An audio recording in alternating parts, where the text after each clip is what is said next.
הכניסיני תחת כנפך והיי לי אם ואחות ויהי חיקך מקלט ראשי כן תפילותיי הנידחות.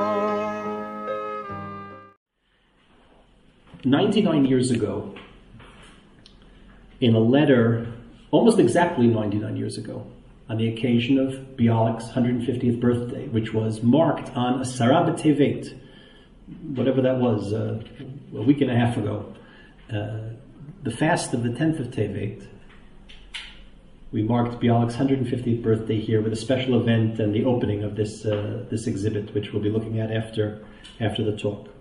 But 99 years ago, Agnon writes the following letter. Agnon, then 36 years old, writing to his senior. Bialik was about 15 years senior, 14 and a half, 15 years senior to Agnon, while living in Bad Homburg in Germany. He writes, letterhead from S.J. Chachkis. This letter is hanging there on the wall. Bad Homburg, Promenade 82.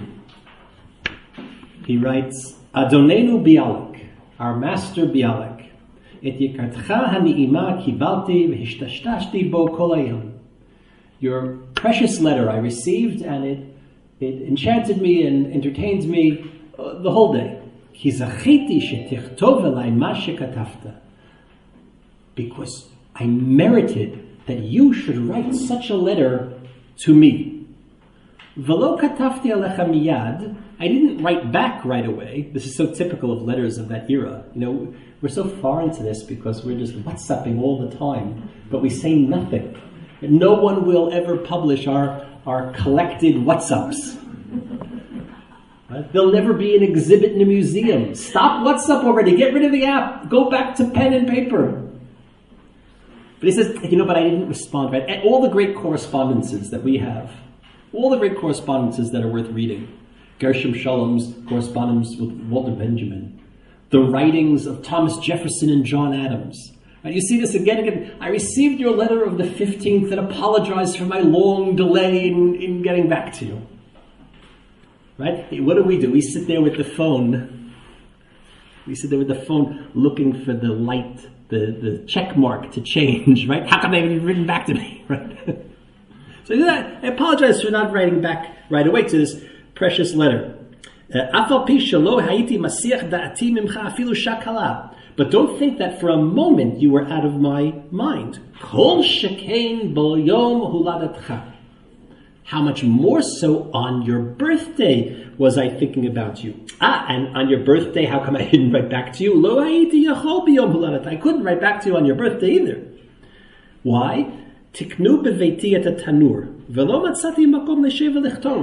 were fixing the furnace in my house that day, and there was no quiet corner for me to sit and write.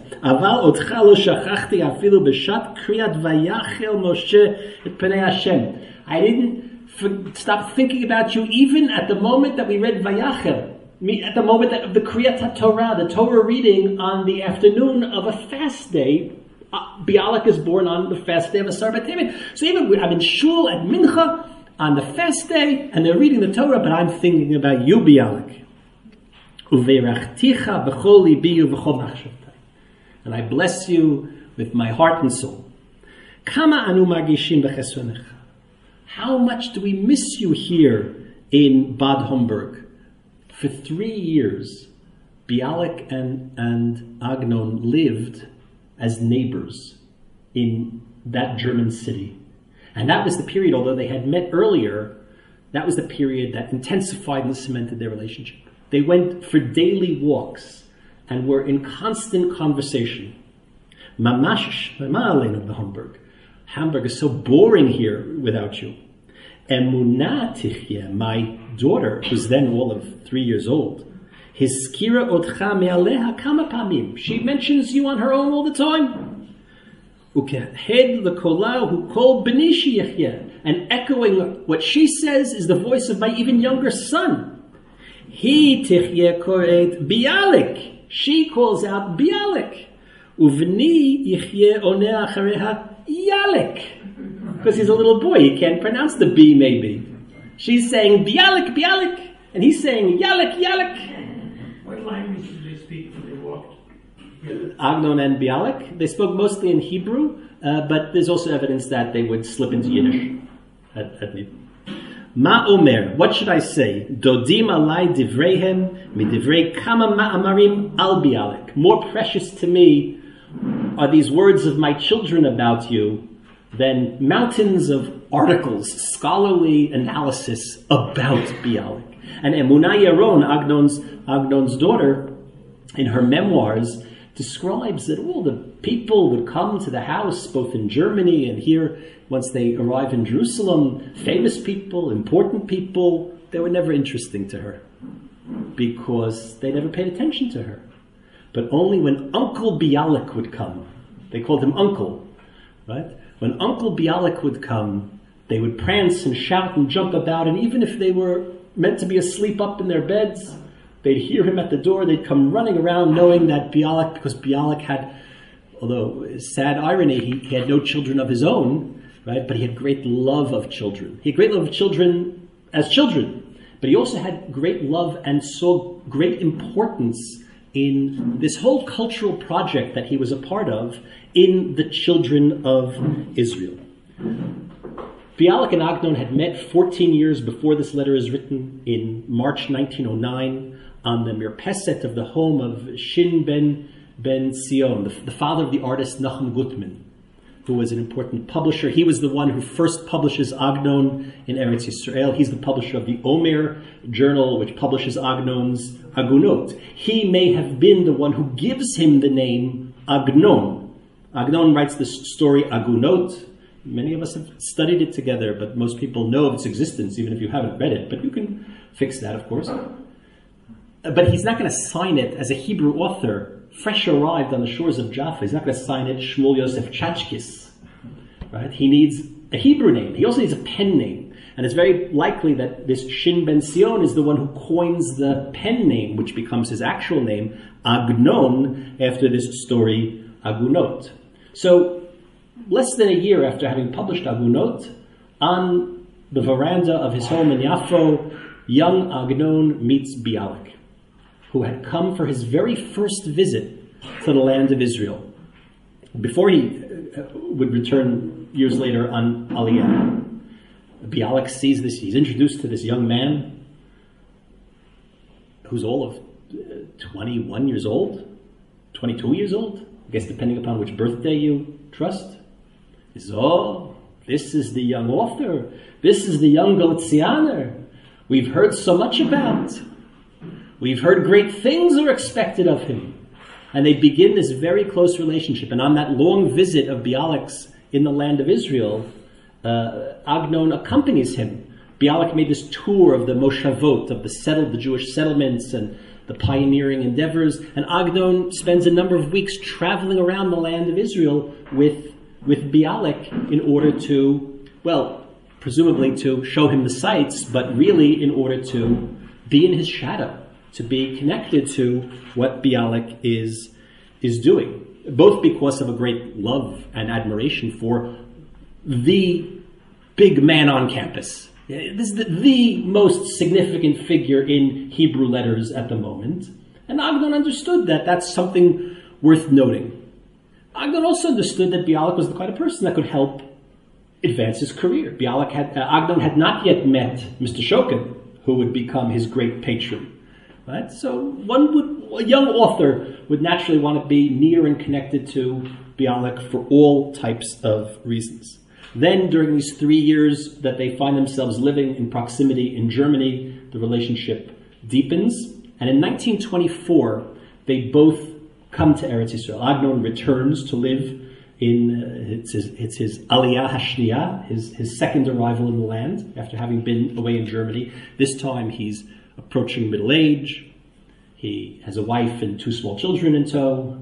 And instead of returning to Yafo, where he had spent his first sojourn in the land, he comes here to Yerushalayim, not immediately to this house, but to Jerusalem, and he returns to traditional observance, what he had abandoned years earlier when he, like almost every other young man of the second Aliyah, what he had abandoned earlier.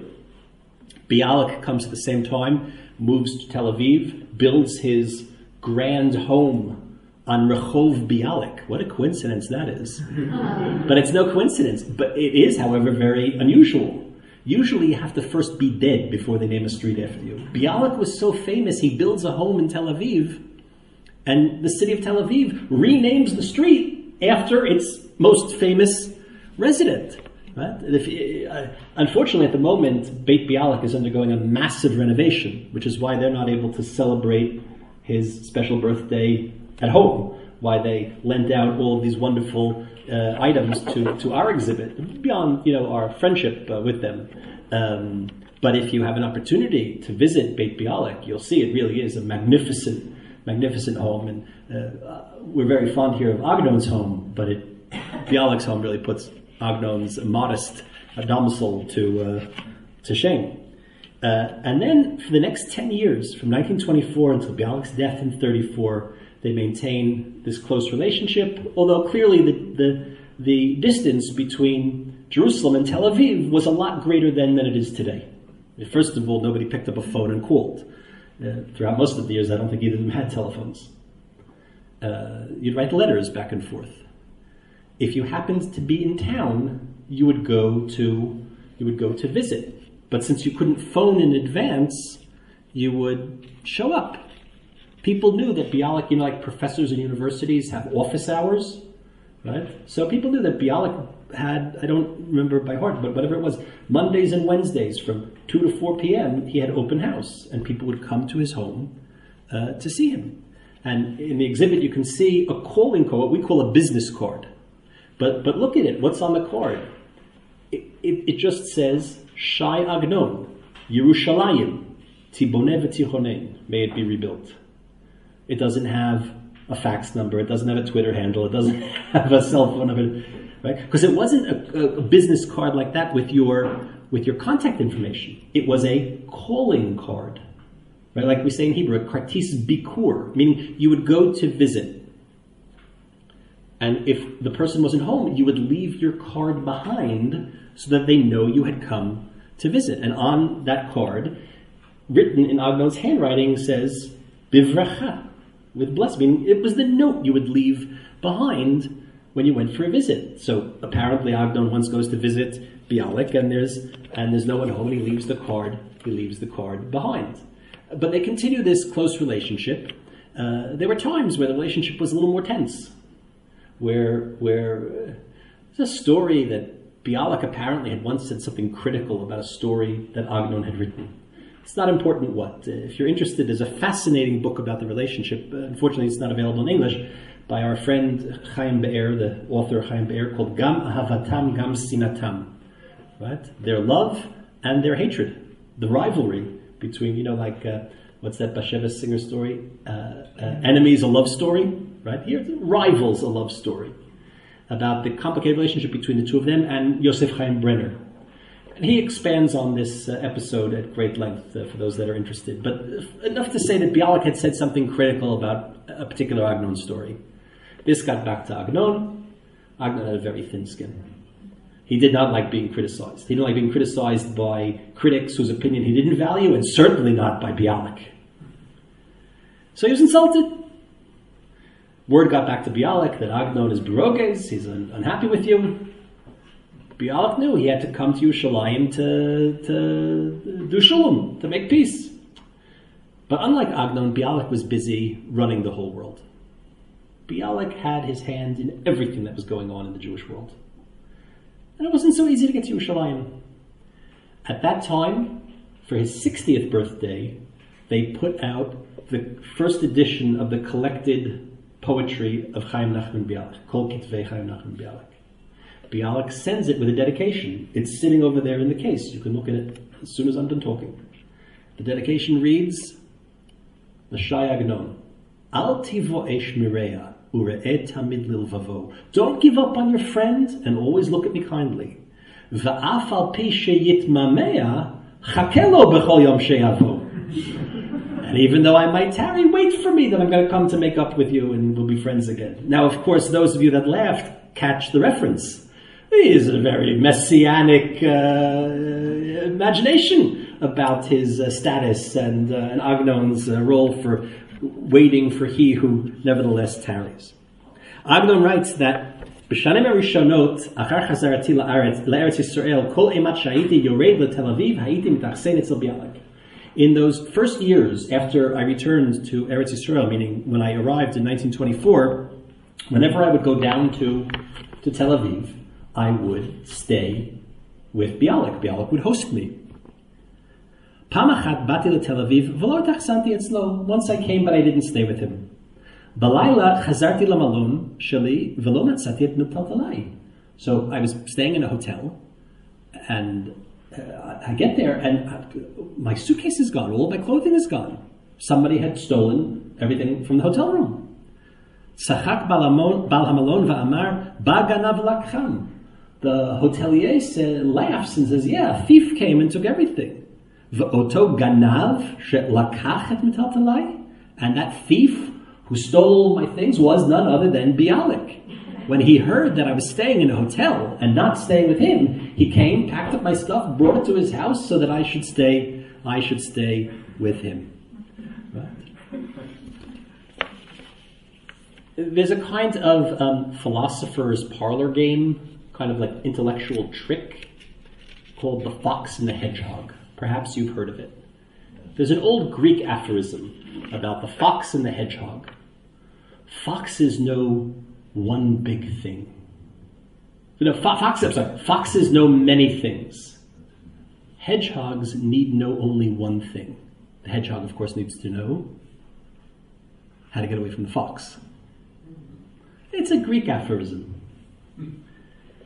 The great Jewish-British philosopher Isaiah Berlin used this idea of the fox and the hedgehog as the title for a very important, it's published now as a book, but it's a long essay called The Fox and the Hedgehog, in which he says there are different types of varieties of thinkers. Some people draw on a wide expanse of knowledge and experience, and they're unable to boil the world down to, as we say, al regel achat. It's just too expansive a worldview. Right? They see the world in all of its complexity, and they take involvement in all of it. Berlin gives examples of thinkers from history, thinkers, artists, who are like this. Aristotle, Shakespeare, Montaigne, Goethe, Pushkin, James Joyce. These are the great intellectual foxes. The hedgehogs, the people that are much more laser-focused, they see the world through one single defining idea. He mentions Plato, Dante, Pascal, Hegel, Dostoevsky, Nietzsche, and others.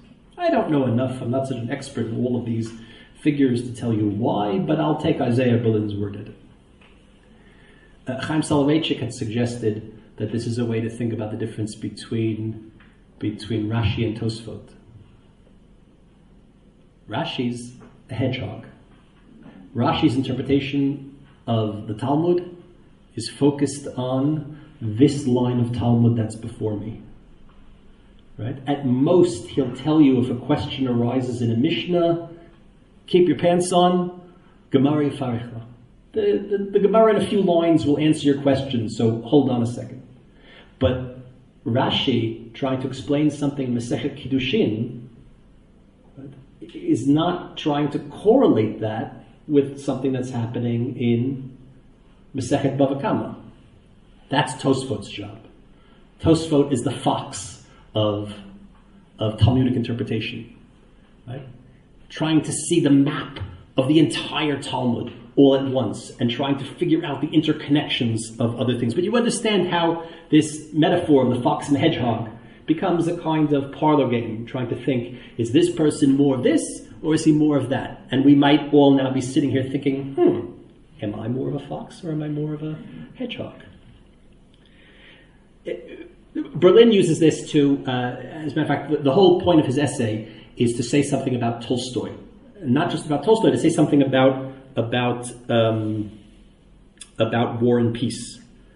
Because he says that no matter how useful this little tool that he develops is, Tolstoy defines definition.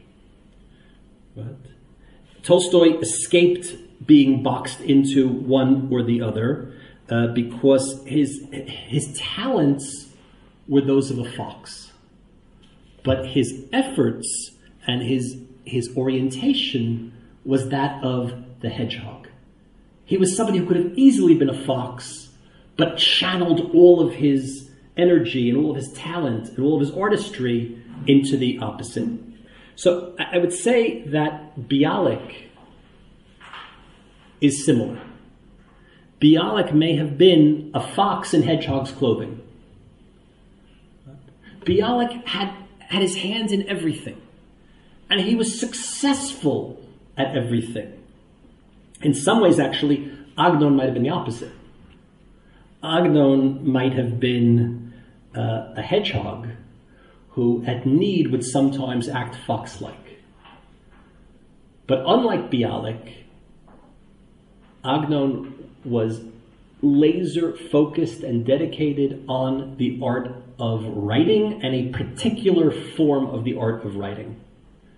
And throughout most of his life, he stood at the stender, at the writing stand we have upstairs, which you're welcome to go take a look at when we're done, right? And wrote longhand. Now, he was very fortunate. He had a patron throughout much of his career who allowed him to do that without having to earn a living on the side like almost every other artist and writer and musician and etc. He also seems to have never suffered from writer's block or from creative block. If he got stuck on something, he'd put it in the drawer and let it sit. And while it was percolating, he would take out something else and finish a different book. And he had a long career. His first piece of published writing, he's a teenager. He's 14, 15 years old. He dies at the age of 82. And until the final year of his life, although he slowed down at the end, but until the final year of his life when he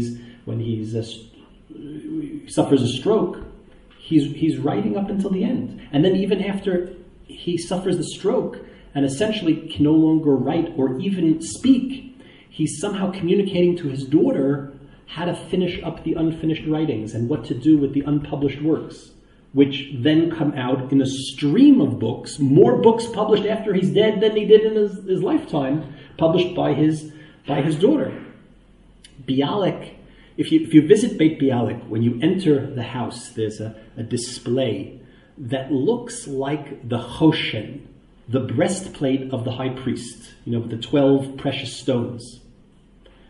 And on these 12 plaques, or these 12 stones of the Choshen at Beit Bialik, my friend and my guide, Shmuel Avneri, who for many, many, many years occupied a much more expansive but parallel role in Beit Bialik to that which I occupy here in Beit Agnon, he developed this idea that there were 12 areas of influence and greatness and creativity and leadership from Bialik. And he counts them as number one, first and foremost. Well, let's play we could do like a Family Feud, right? Top 12 answers on the board. What were Bialik's, greatest contributions? Poet, ding, ding, ding, number one, right? Right? Poet, first and foremost, he's a poet. He's the national poet. He's the greatest modern Hebrew poet. Number two, he's a prose writer as well. He writes very many works of fiction in prose.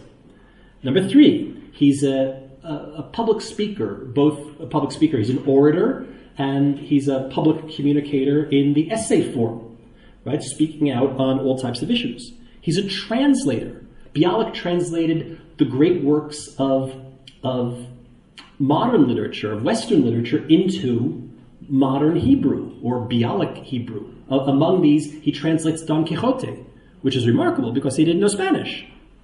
Which is why Bialik's Don Quixote is not exactly Don Quixote. It's not written by Cervantes. It's Don Quixote if we were to imagine Cervantes not as a 16th century Spaniard, but as a kind of, if Don Quixote had, if Cervantes had spent a little time in the yeshiva of Volozhin, right? It's Bialicized Hebrew. And as he was translating, Bialik was translating Don Quixote to Hebrew via the Russian and German translations from the Spanish. So if you're interested in reading Don Quixote in Hebrew, there are many, many other fine translations in Hebrew. But if you're interested in learning how Bialik saw the man of La Mancha, so read Bialik's translation. He translated Shakespeare. He translated Julius Caesar's, Shakespeare's Julius Caesar into Hebrew and other works as well. Was that from English or from another language also? I don't know. It is known. I just happen not to know. I don't think from English. Probably from Russian, or possibly also from Yiddish. Many of these works have been translated earlier from Yiddish, into Yiddish, and might have been. But it is known. But I don't happen to know the answer. He was an editor. He was a publisher. He was a children's author, and this is, of course, very important to his conception of what the artistic project, the cultural project of this new Hebrew is, right? We can forget about the parents. They're a lost cause, right? But if we're going to create a new Hebrew world, a new Hebrew society, a civilization, we have to be educating the children. They are the clean slate on which we can write. And in the exhibit, we have some of his children's books with dedications to Agnon's children, and a very charming thank you note with a picture that young Chemdat Agnon writes to Bialik for these books, for these dedications that they receive. But how we're going to create a literature, how we're going to shape the imagination of the young Hebrew generation here in the land of Israel, and worldwide Jewry as well, is essential, right? It's not surprising that he takes Bible stories, David HaMelech, Shlomo HaMelech, and repurposes them for what was then contemporary children's literature. He's an anthologist. Many of us that grew up in America, knew him maybe principally through the Sefer HaAgadah, which now has appeared in many different volumes, many different editions. The Sefer HaAgadah, of course, was the bar mitzvah present of choice. No doubt some of you may have received Sefer HaAgadah as a bar mitzvah present once upon a time. The idea that we have to take the treasures of our culture and present them in a way that will be acceptable, that will be digestible to a new generation that are cut off from that culture. Many of who have been alienated from Jewish culture. He does this with the Agadah, he does this with the Halacha, and in a very important essay called Halacha v'Agadah, which is available in English, by the way. Some of his important essays are available in English. Right? He describes these two poles of Jewish existence. And although clearly Bialik, despite his youth in the yeshiva of Volozhin, by this period of time, is no longer traditionally observant. In other words, we needn't box people into denominations that would have been, in all cases, not fully recognizable to that generation. But Bialik would not check the box of being normatively orthodox. But he says, what's that got to do with it? You have to learn Mishnah. He writes a commentary on the Mishnah. He sets out to write a commentary on the whole Mishnah. He only ever completes Seder Zra'im, the first of the six orders of the Mishnah. There's a copy of it right there in the case with a dedication to Agnon. Because that's part of what we're doing. The halacha is also part of Jewish life and learning and experience. Right? It doesn't matter whether you keep the halacha. The halacha keeps us. Like Achad Ha'am's famous statement about more than the Jews kept the Shabbat preserved the Jews. And that was said by someone who wasn't Shomer Shabbat, who didn't keep the Shabbat, at least not in a strict sense. So too for Bialik. Agnon as well, of course, is involved in this project of the anthologizing of sources, the Yamim Noraim, Days of Awe. A work of nonfiction, of course, is his best-selling work, ironically. Probably none of us I'm prepared to venture that not a single one of us here in this room have ever gone to shul on Rosh Hashanah and Yom Kippur, and there wasn't at least one person holding this book, either in Hebrew or in English, depending upon where you were. Right? Sometimes I do. You can confess to being the one. Your father always has one, I know. It's just such a popular book, but it's not a work of imaginative fiction, of course. It's an anthology of the classical sources on the days of awe. As Agnon gets drawn into this great cultural project, Agnon's work in anthologizing the Hasidic tales that he was at work with together with Martin Buber, but which perished in the fire that devoured his house in Hamburg in 1924, was also part of this. Bialik was, of course, a commentator and researcher. He was a reviver of Hebrew. He was a Hebraist. He was a patron of culture, supporting the work of other authors. We see this also in the exhibit. One of Agnon and Bialik's common projects was they were the trustees on a fund that Shokin had set up to support indigent authors and artists here in the land of Israel.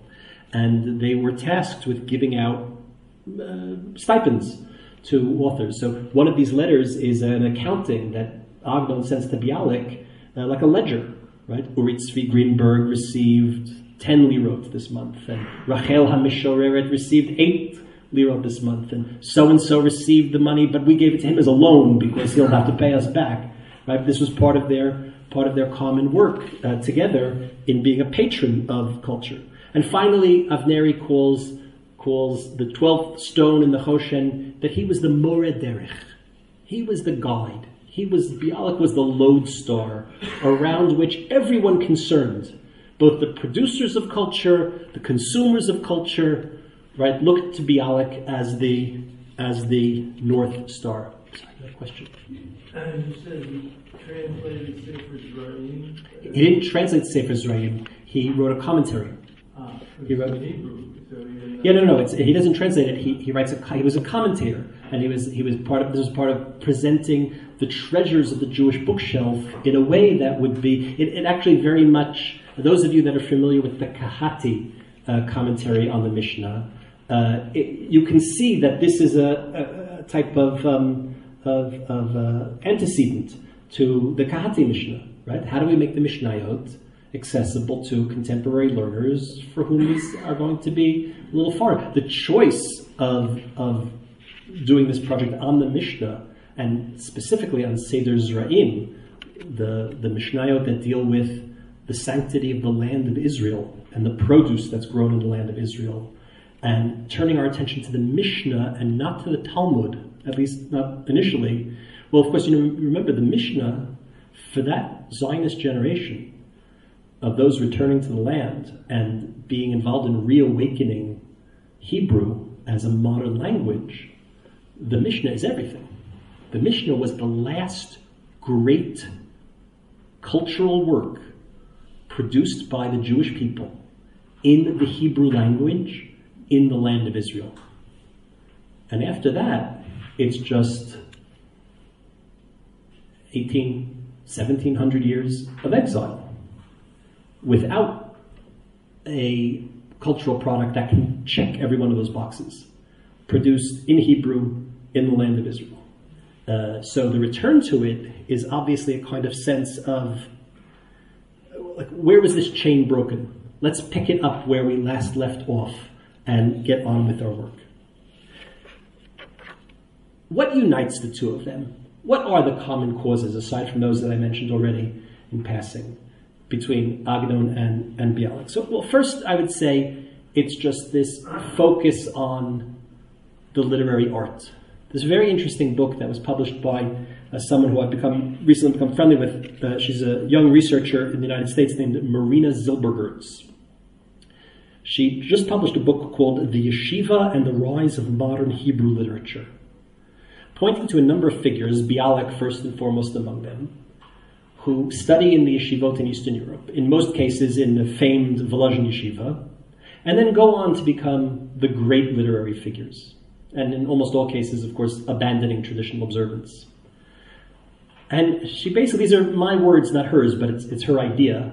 She says, well, look, you can take You can take Bialik out of Volozhin, but you can't take Volozhin out of Bialik. What was the defining ethos of Volozhin? Torah Lishma, to study Torah for its own sake.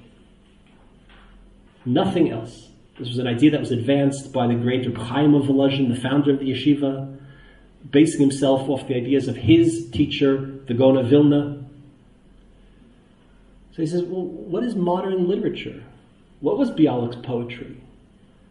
Well, when you try to kind of suppress that instinct for Torah Lishma, for Torah study for its own sake, the return of the repressed is going to show up in a different area of creativity, intellectual creativity, artistic creativity. Ars gratia artis. You've seen, MGM movies, right? Art for art's sake. Underneath the roaring line at the beginning of every MGM movie, it's ars gratia artis in Latin. Art for art's sake. Art lishma. Literature lishma. Poetry lishma. Right?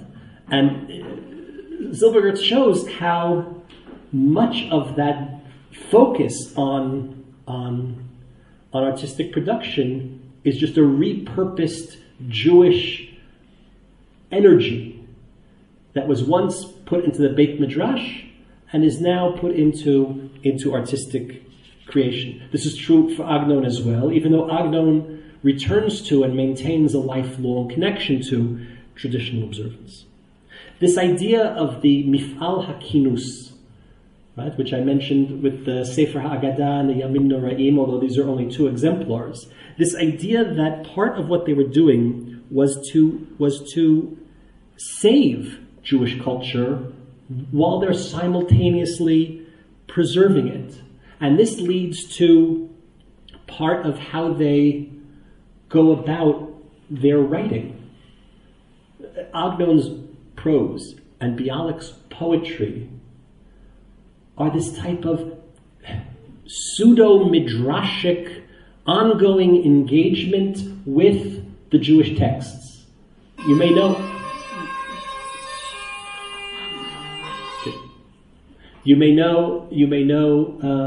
Bialik's very famous poem, Lifnei Aron HaSfarim, right? Standing in front of the bookcase, right? And on that shelf, it's not Pushkin and Tolstoy, right?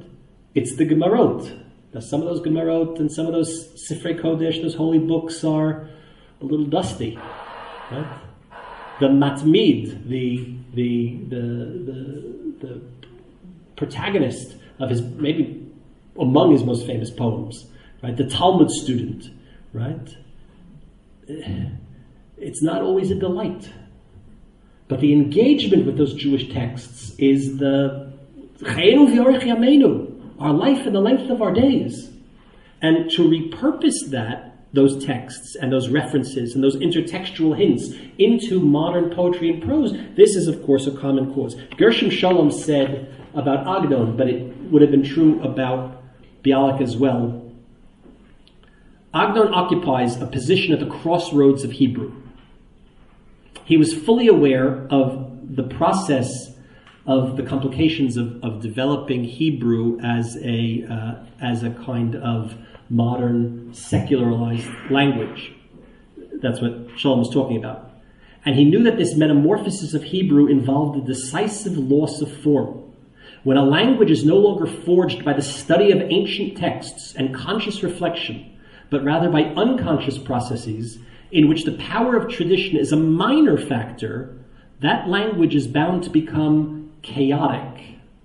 This chaotic quality may one day become the vehicle of expression for a new genius, but by then that language will be essentially different in its means and potentialities.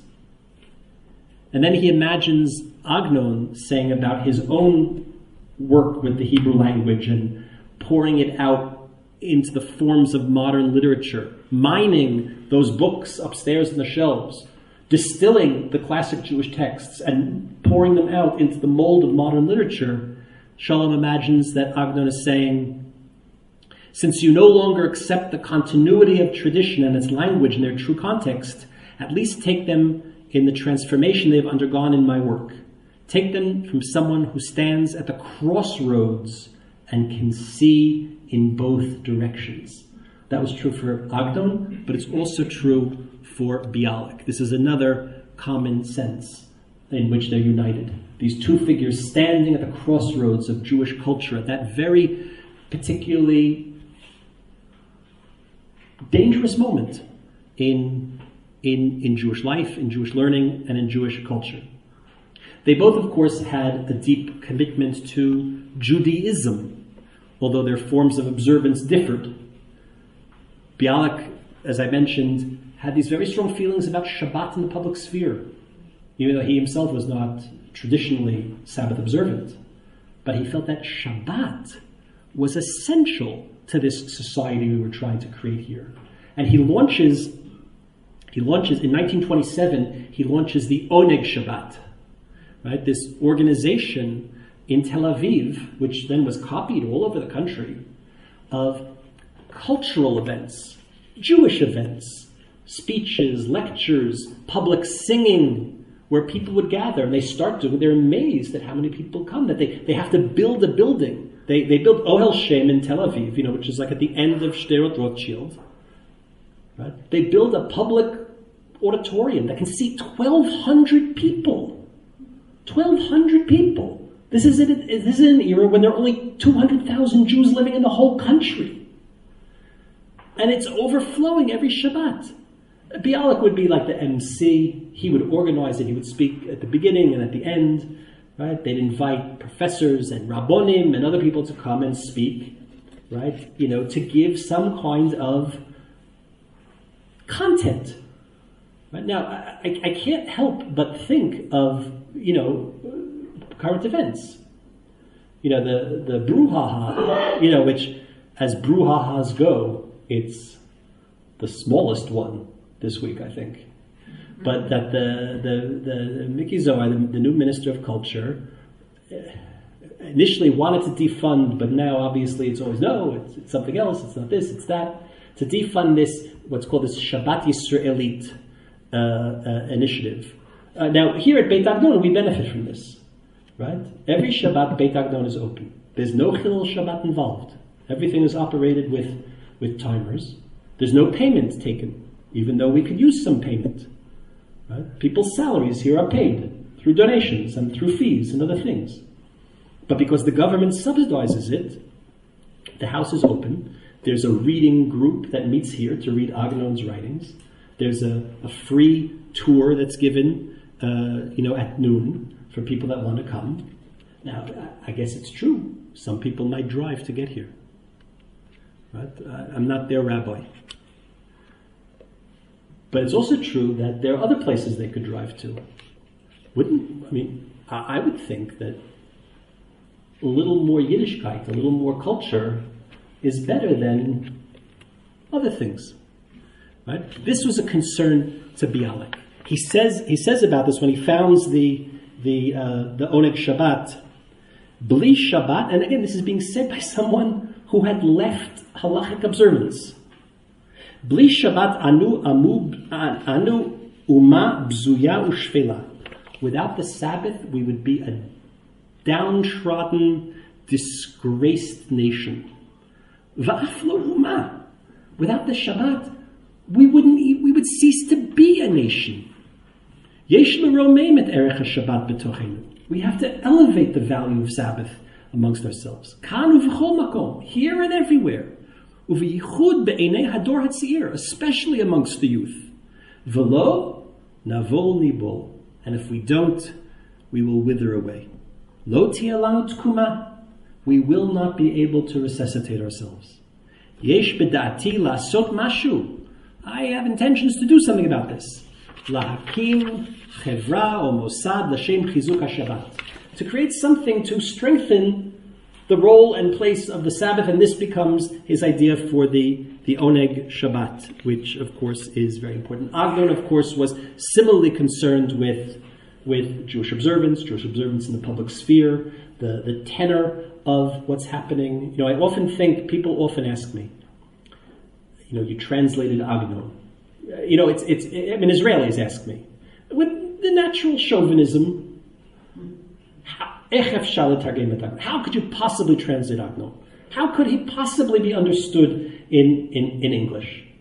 Right? So they're right, of course. In translation, so much falls through the cracks. But we read everything in translation. We all read Don Quixote. Nobody here read Don Quixote in Spanish, I'm guessing. Did anybody here read Don Quixote? I've read Don Quixote twice. Right? Go home, read Don Quixote. But read it in translation because you don't speak Spanish. We've read Tolstoy. We did it, well, you might have read it in the original. But you come by that honestly, having been born in Moscow. Right? But the rest of us all read them in translation. What else can we do? Translation is wonderful. It's a passport. It allows us to visit other cultures. Right? So obviously things are lost in translation with Agnon. The question isn't how can you read Agnon in translation? The question is, how can so many Israelis, how many native Hebrew speakers can't read Agnon today in Hebrew?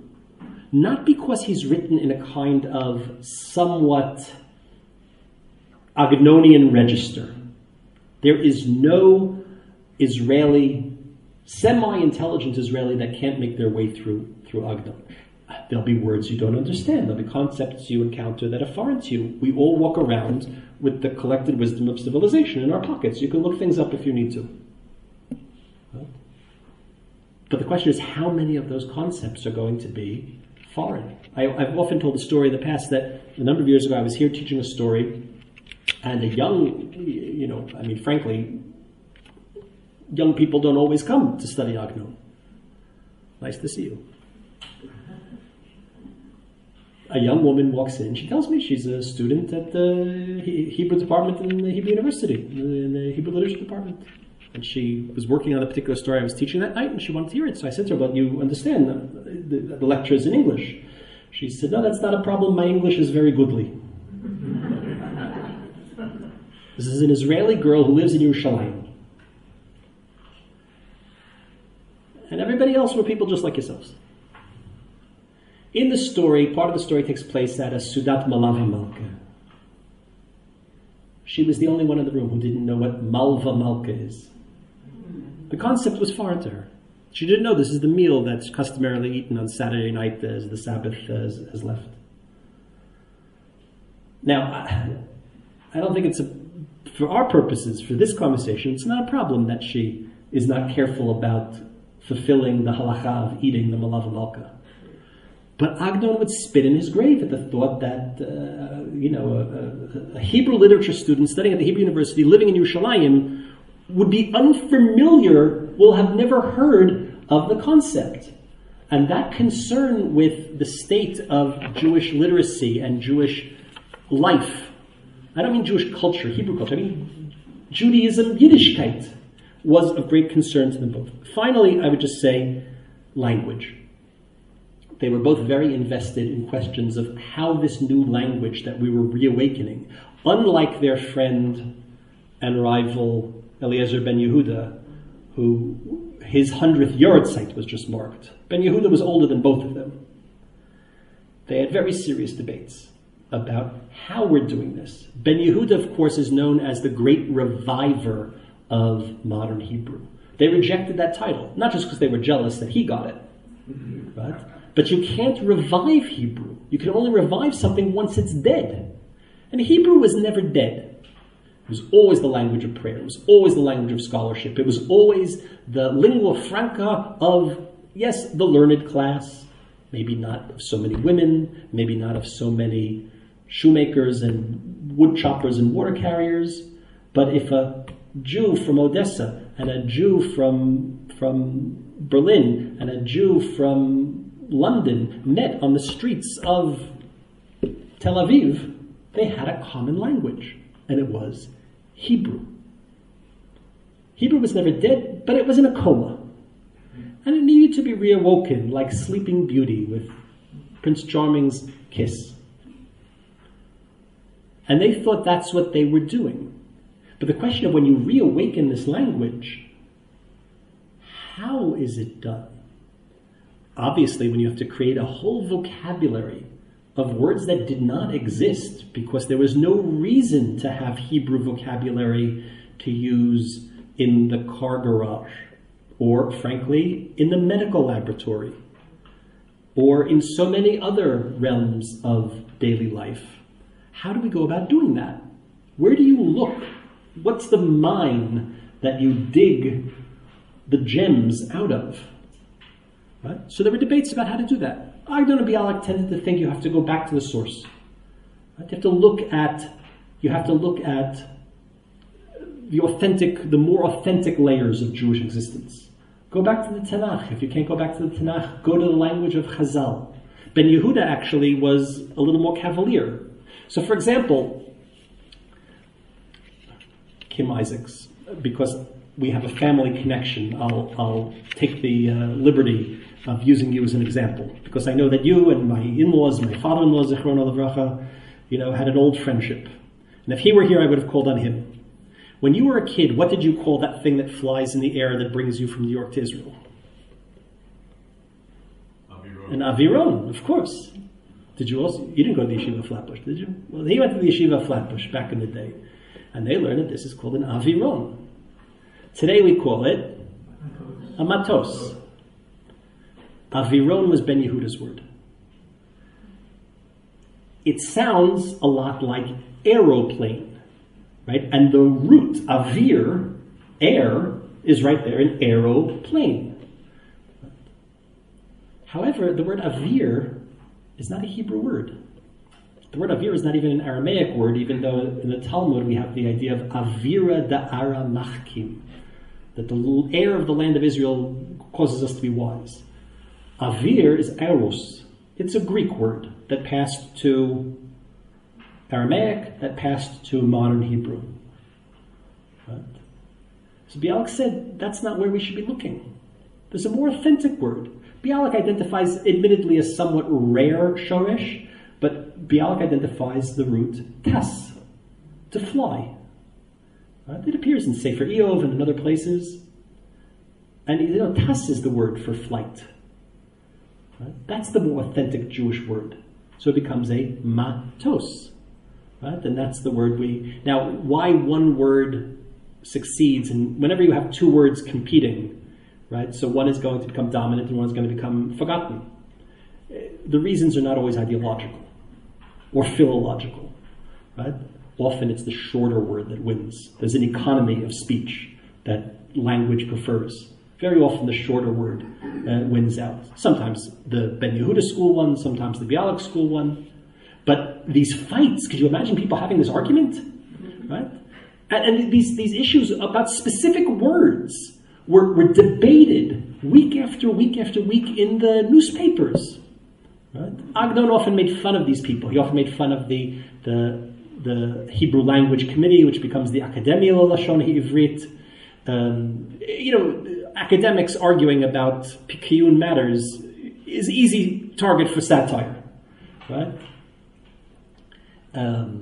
But the idea that these debates about this language that we're reawakening, which is now going to be the tool which we're going to reconstitute a Jewish culture in our own land, these are weighty matters indeed, and they were both very much invested in this. And how you take the sources and put them into your work becomes a really important matter. So take, for example, what would you say is Bialik's most famous poem? Not Naid. His children's poetry, of course, has much. We all know Hamatmid, and we all know Lifnei Aras Sfarim, and we all know Ir HaRegah. But how many of us could actually now dakleim Kamashurot? How many could recite more than a couple of lines of any of those poems? And it's not because we're native English speakers, you understand. But not native. You can go to any playground in any city in this country, any day of the week, any day of the year, and hear Nahad Neid, Reid Alei Alei. You have it there on the sheets. That's the Nachum Gutman edition, right? It makes for a lovely present for the grandchildren because it's been republished. Nachum Gutman was this great Israeli artist of the day in Yafo, and he illustrated Bialik's children's poems, most of which were set to music as nursery rhymes. So what is this Nad Neid? Right? You know the song, right? It's a song that kids sing. When I was a kid on the playground, we had different songs, but I was in New Jersey, right? Right? What was the seesaw song? Who's there, Grandpa? What do you want? A glass of beer? Nodnade, nodnade. So what is nodnade? What is this shit? Nodnade, nodnade, seesaw, seesaw, raid, ale, raid, up and down and up. Mala, mala, mala, mata. What's above? What's below? Rak ani, ani va'ata. Just me and you on the other side of the seesaw. Shneinu shkulim bo maznayim. Held in balance together. Bein haaretz lashamayim. Between heaven and earth. Now, what's the intertext here? Hopping horses. No. The biblical, the rabbinic intertext. It's a Mishnah. It's a Mishnah in Masechet Chagiga. The Mishnah in Masechet Chagiga says, it's a Perek Bet Mishnah Hey. The Mishnah says, Kol ha-mistakel ba'arba dvarim re'ui lo ki'ilu lo ba la'olam. Anyone who considers 4 matters, it would have been better not to have been born. The Mishnah suggests that there are certain philosophical, theological questions that maybe unless you're ripe and ready and mature and prepared, it's better not to think about. I mean, there are things that children in a schoolyard shouldn't be thinking about. Like we say, it's not for the kinder. Among these things, mala, mala, mala, mata. What's above and what's below. Malifnim umala achor. What was before and what comes after. Now, of course, the commentaries try to identify what these questions are. Mala, mala, mala. What's in heaven and what's below? Either heaven and hell or heaven and earth. Bein haaretz lashamayim. Right? These are certain philosophical things we shouldn't consider, and certainly not little school children on a seesaw. What does Bialik do? He puts it into the mouth of every single playground child. Mala, mala, mala, mata. The very precise question. They say, don't think about it unless you're really spiritually, intellectually, philosophically, theologically mature. He repurposes it for a different need. I know it's getting late, but if you'll stay with me for just another minute, there's a source there on the sheet from an essay which has not yet been translated, called L'She'elat Tarbut HaIvrit, towards the question of Hebrew culture. And how do we create these words? How do we create a vocabulary? How do we, and of course by creating a language, we're creating a new culture. So he says, now what's fascinating in this passage, which you have in Hebrew, which I'll translate for you in a moment, is exactly how many foreign words there are. Now, we all of us who are not native Hebrew speakers, but of course do speak Hebrew, we're all guilty of this also. There's a certain point in your Hebrew development where you figure if you just put atzia on the end of it, you can take any English word and make it a Hebrew word. Right? אני צריך ללכת באוטובוס. אני צריך transportatia. Right? Until you learn the words, you figure there's a way to kind of nuance. That's the secret. I mean, some of you I know are a little more recent in the country. Right? The secret to mastering Hebrew is just self-confidence. Just plow through. But if you're trying to talk in Hebrew, and you get stuck on trying to get the gender of the noun and the verb to agree, you get stuck. Shalosh. Shlosha. Shalosh. Shlosha. Ah! You're a deer in the headlights and they'll go in for the kill. But if you just plow on, half the Israelis make the same mistakes themselves. Just soldier on in the Hebrew and you'll master it. But it's amazing how this essay, which was written in 1932, how much the language itself is, and he's talking about the value of Hebrew, how much of it he has to rely on foreign words in order to express what he's saying, because the vocabulary was not yet fully developed. He says, Ani bocher b'kavana b'terminim, terms, yeshanim, lemusagim chadashim. I prefer to go, like in the debate about Aviron, I prefer to go back as far as possible. Find older, more authentic, more Jewish sources to create new terminology. Because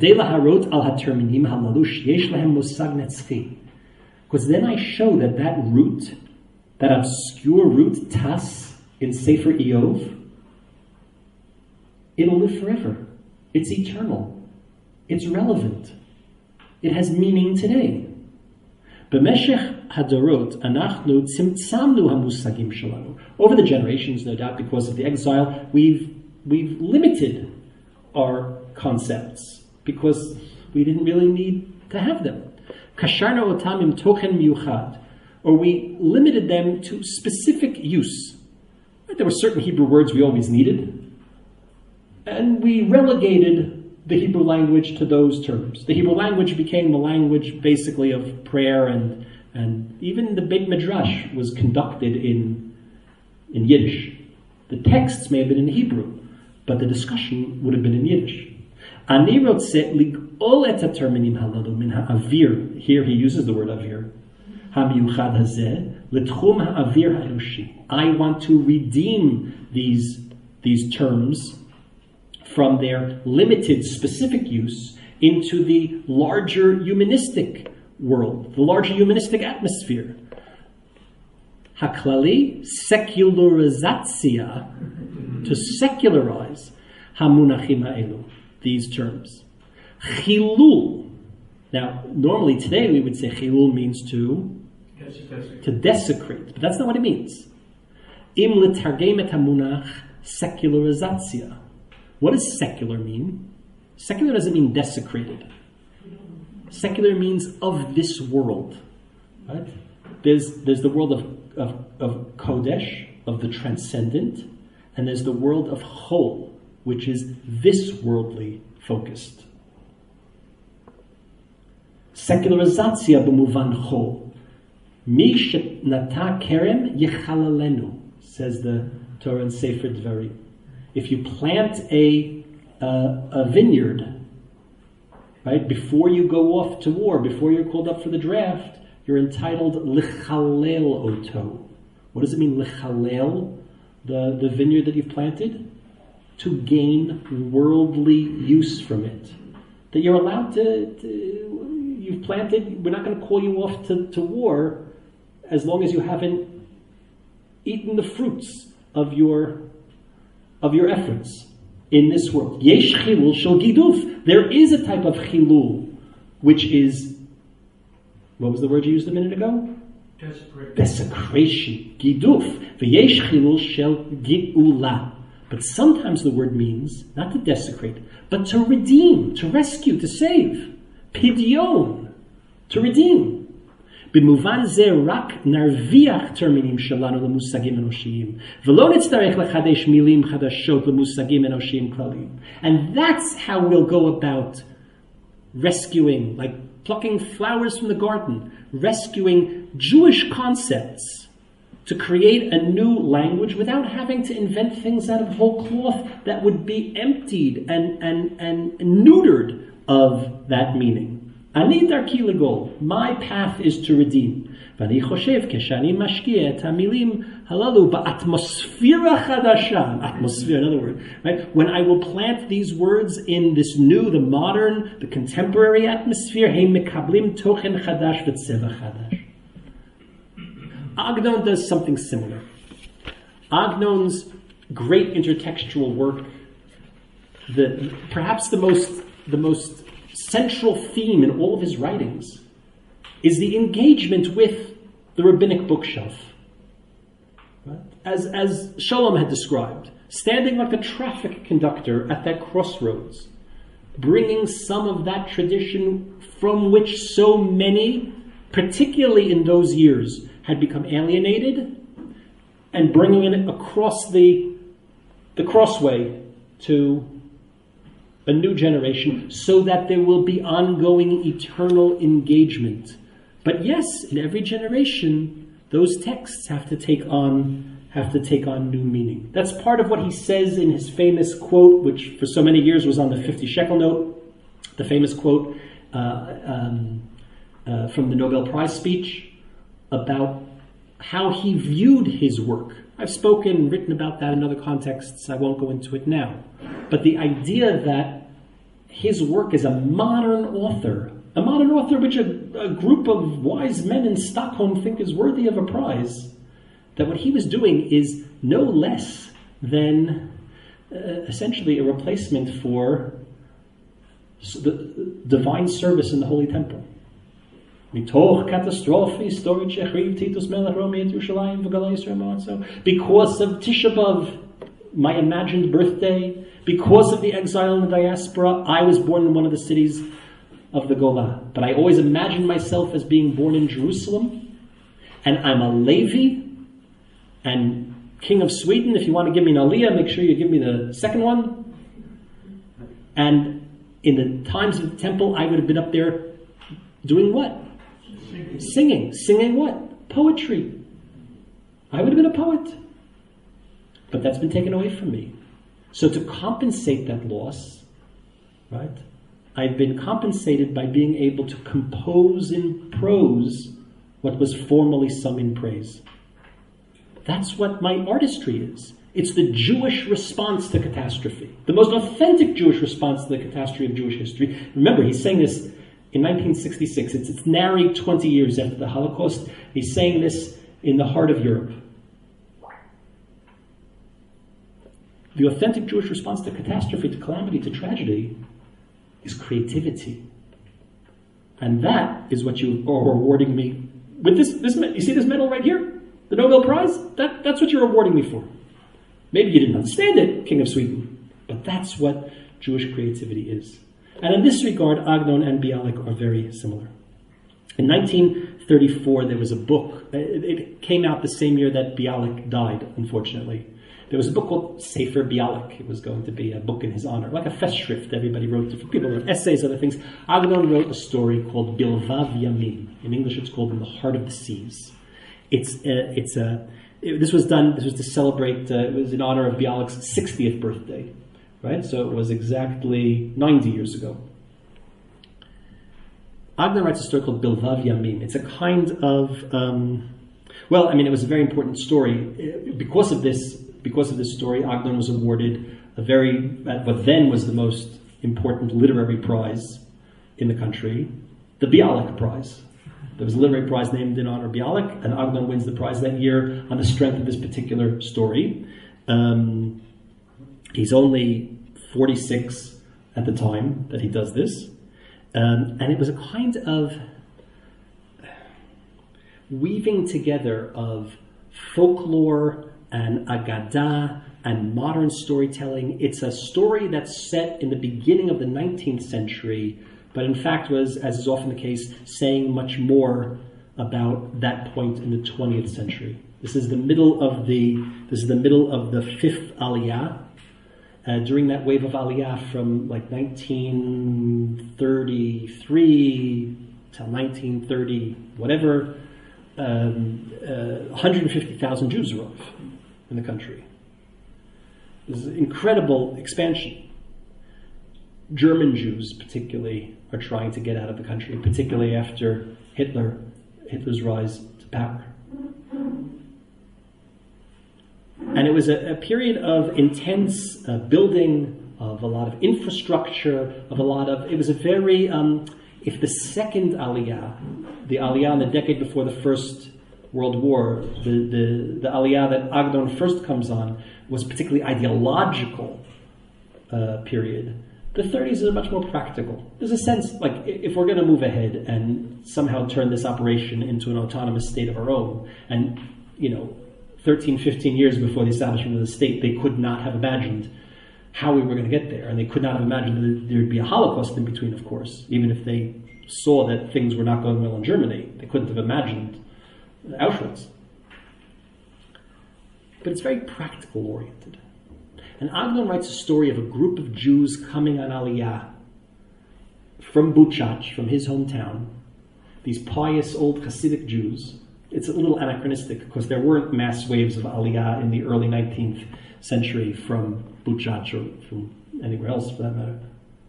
And it's a story that's told on two planes. Most of the people are traveling on board a ship. Most of the people arrive and have trouble acclimating. Not everybody succeeds. Not everybody lives. And some people end up going back to Europe. But there's another character along. He's a kind of mystical figure. He misses the boat at one of the stops, and instead of staying behind in Constantinople, he takes his mitpachat, his kerchief, and spreads it out on the sea. And he sits on it. And like Aladdin's flying carpet, he wafts over the waves of the Mediterranean to arrive magically, miraculously to the land of Israel. And one night they're on the boat thinking about their friend that they had left behind, who didn't make it, and they see something floating out there on the ocean, and they don't know what it is, and they come up with all types of fantastical notions. It's mermaids, it's this, it's who knows what it could be. No, it's their friend who had been left behind, and he's going out. In fact, he gets there before they do. And by the time they get to the port in Yaffo, he's already well settled in Jerusalem. And unlike everyone else, he thrives in the land of Israel, despite a very, very difficult existence in Europe. Many of the others had left behind a good life in order to come and struggle, as did so many of us. But this other fellow, the miracle worker, it's only better for him. It's a story in which Agnon is saying there are always two ways to look at Eretz Yisrael. Just like we have the concept of Yerushalayim Shel Mala and Yerushalayim Shel Mata, celestial Jerusalem and terrestrial Jerusalem, the ideal, the platonic, and the real, the messy. So to the whole land, and so to the voyage to the land of Eretz Yisrael. And Agnon is saying to that generation, in those years, in Bialik's final year of his life, yes, we have to build roads and institutions and do all those practical things. But we cannot forget the Agadah. We cannot forget the spirit, the animating ideas. And if we do so, we do so at our peril. This miraculous figure, the one who gets here flying on magical carpets, his name is Hananiah. What's Hananiah? Bialik was often known by his initials. One of the stamps, one of the items in the exhibit is a stamp in Russian initials, Het Nun Bet. Most of Bialik's letters, I should say, most of Bialik's letters are signed Het Nun Bialik. The friends of Bialik often called themselves the Yodei Chen. Chen is an acronym for Chochmot Nistarot, the hidden wisdoms, the Kabbalah. The Kabbalah is sometimes called, the mystical tradition is sometimes called Chen, right? Chochmot Nistarot, the hidden wisdoms, the secret wisdoms. But his initials were Het Nun, Chen. Who is this Hananiah in the story? I have no doubt, although I have no proof. But I believe I'm the first to notice. Hananiah, the one that reminds them that without poetry, without mystery, without agadah, without spirit, there's nothing. We won't survive. We'll evaporate. Without Shabbat, maybe not Shabbat kehilchata, but the spirit of Shabbat, the Oneg Shabbos, we won't last as a nation. That's Chaim Nachman. That's Hananiah. That's the figure in the story that Agnon writes as a tribute to Bialik, whose 150th birthday we've just marked. Now, the exhibit here, which you're invited to take a look at, brings together their letters, their correspondence, personal objects, their eyeglasses, their fountain pens, books from our collection and from the collection at the Bialik House with dedications, rare books. Some of them we don't own here in Beit Agnon, some of Agnon's own writings, which he had sent to Bialik with all types of dedications. On the wall, you see there's one of those QR codes. If you scan it, you can get on your phone explanations and also deciphering of some of the difficult handwriting beyond what's written in the captions on the wall. And together, these items tell the story. I attempted to try to point to some of them throughout my talk this evening. But together, these items tell the story of this really very remarkable relationship of these two men that did so much to advance these common causes, but also tells the story of the complications and the depths and the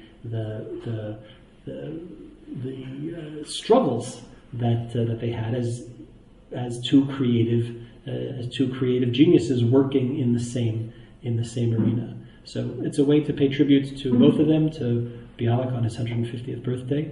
Those of you that would be interested in traveling us to Portugal in May or Germany in August, please visit that link that you have on the sheets, or I'm happy to talk to you about those opportunities. And thank you all very much for coming. You guys have any other questions?